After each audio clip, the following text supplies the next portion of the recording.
নমস্কার বন্ধুরা, কেমন আছে সবাই? আমি জয়ন্তী। রান্নাঘরে কিছু প্রয়োজনীয় জিনিস আমি অর্ডার করেছিলাম অনলাইন থেকে। তো এসে গেছে সবগুলো। তো আমি ভাবলাম যে চলো তোমাদের সাথে একটু শেয়ার করি, দেখো তোমাদের কেমন লাগে জিনিসগুলো।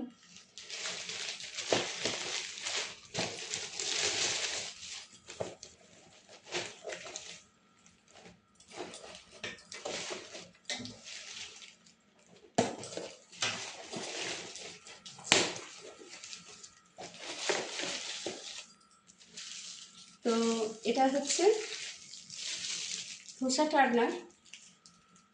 এই যে বন্ধুরা, এটা হচ্ছে ধোসা টার্নার। এটা আমার ছিল না, তো এটা আমি একটা নিয়েছি।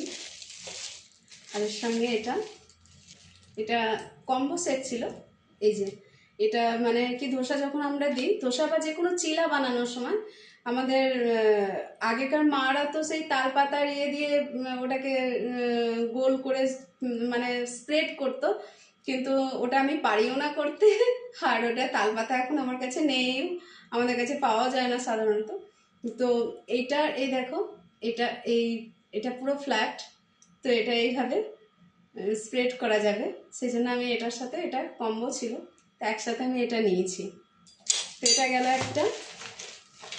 আর আমি নিয়েছি ওই যে কোনো সবজি পাতি ঢাকা দিতে আর করতে খুব সুবিধা হয়, একটু ফুটো থালা হলে প্লেট হিসাবে। বা আমি তো খুব এয়ার ফ্রায়ার ব্যবহার করি, তো এয়ার ফ্রায়ারের জন্য আমার প্রয়োজন লাগে প্লেট এরম ছিদ্রযুক্ত। তো একসাথে চারটে ছিল। এই যে ঢাকা দিতেও এগুলো সুবিধা হবে, দুধ টুধ ঢাকা দিলে ভালো শর্ট পড়বে। আর আর আমার এয়ার ফ্রায়ারের জন্য খুব কাজে লাগবে এগুলো, এই জন্য এটা আমি অর্ডার দিয়েছিলাম। এই যে খুব সুন্দর হয়েছে, এটাও আমার তো ভালো লেগেছে। তোমাদের কেমন লাগছে বলো অবশ্যই। আর একটা জিনিস অর্ডার দিয়েছি, আমার ইয়ের চপার আছে, ওই যে কি বলে ওটাকে, কাঠের আছে চপার, কিন্তু এটা অ্যাকচুয়াল একটা স্টিলের চপার।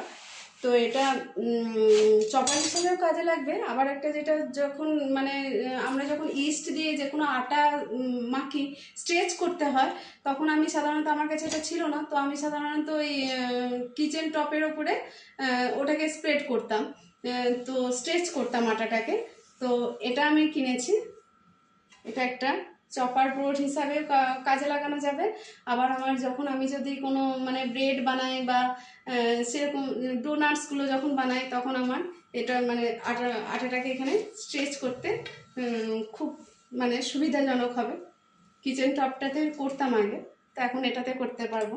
তো এটা দেখো বন্ধুরা, এটা এইদিকে এটা আছে, এটাতে টেবিলে, আমি তোমাদেরকে দেখাই দাও, এটা টেবিলে বেশ এরকম করে লাগিয়ে দেওয়া যাবে, তাহলে এটা নড়বে না, নড়াচড়া করবে না। এবার এটা এর উপরে কাজ করা যাবে। তো বন্ধুরা, এই ছিল আমার জিনিসপত্র এখনকার আনাম আপাতত। তো তোমাদের কেমন লাগলো অবশ্যই আমাকে কমেন্টে জানিও। ওকে, ভালো থেকো সবাই, টাটা।